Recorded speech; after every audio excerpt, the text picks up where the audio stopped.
Okay, that's it. Hi, my name is Lizzie, and I am on a journey this year to add more creativity to my day-to-day life. I hope you'll join me. Today, I'll be making a birthday card for my sister. She does live in a different state than me, so I thought this would add a little joy to her day, hopefully. Of course, Kitten is here too. She is actually overseeing this project to make sure that everything turns out perfect for her favorite aunt.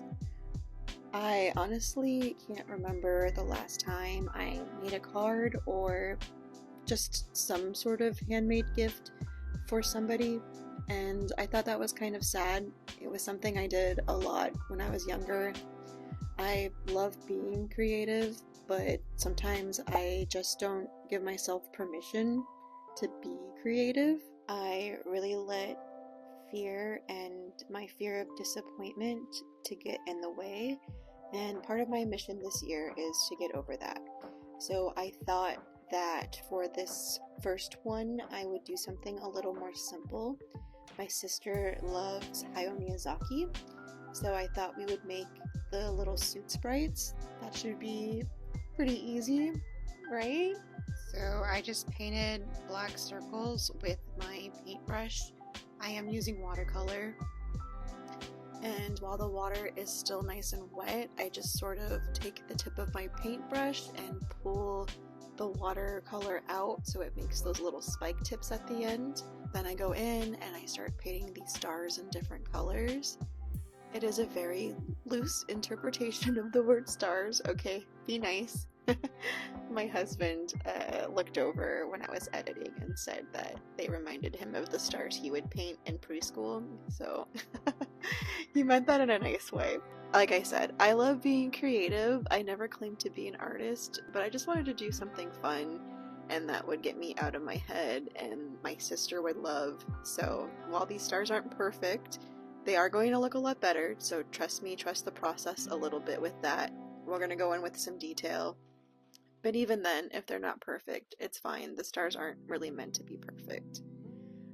After I waited for them to dry, I did end up making two cards actually. I did have the paper to do so, so I thought, why not? And I'm actually glad I did, because I did end up using both of them.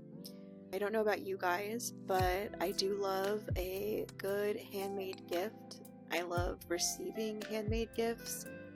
I would take a handmade gift over a store-bought item or something from Amazon any day.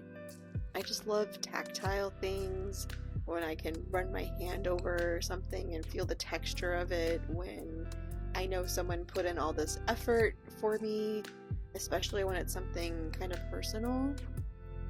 I feel like in this modern world with the AI, nothing feels human anymore.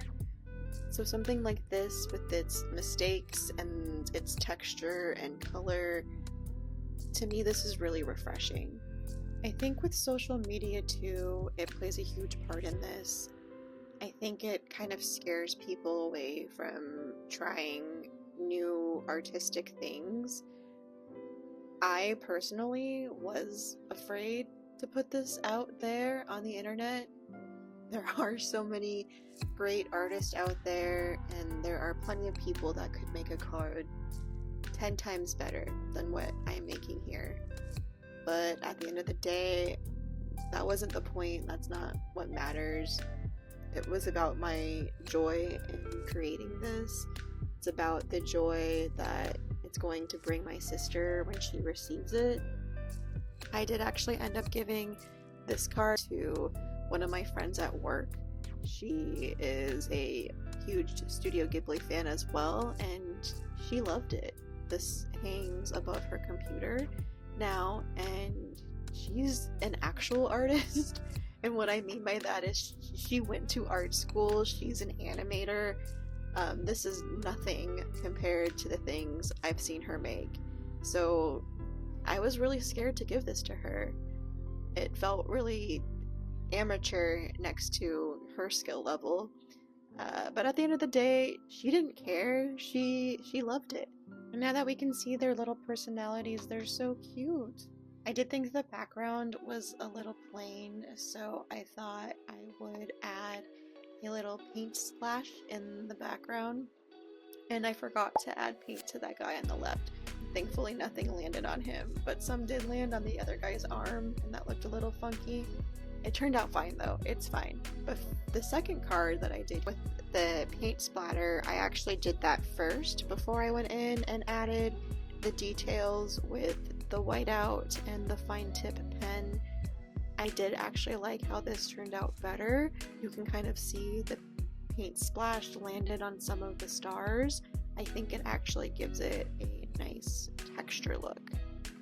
Then you go in and you just kind of add these little waves and for arms, little dots for the eyes.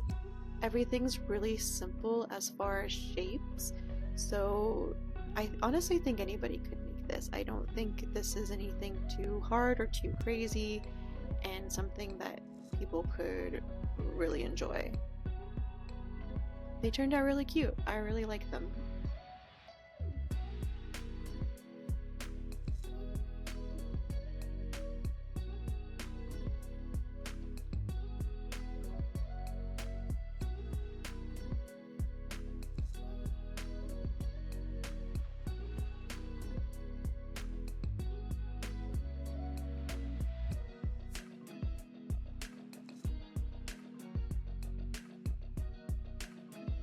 So I was a little afraid to commit to hand lettering this particular one.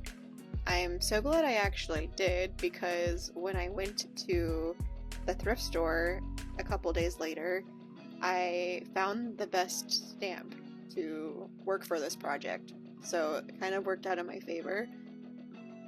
I just wetted the paper first and then went in with the same colors I used for some of my stars to paint this background. I kept the top portion white so that I can write a little letter to her there.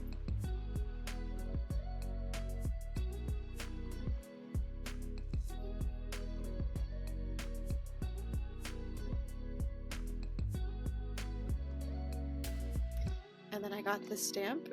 It was 99 cents, by the way. The store down the street from me, the thrift store, is amazing. They have the best craft supplies ever. Whoever's dropping off their craft supplies there is my hero. I got a set of Tombow markers for $3 the other day. That was crazy. We have an ink pad.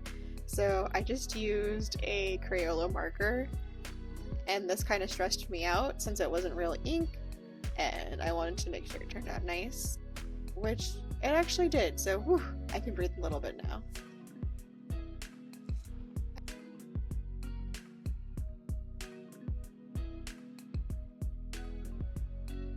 I'm really happy with how this turned out, and I think she's gonna love it. And that's it. I hope this inspired you to go make something. And until next time, I'll see you guys later. Bye!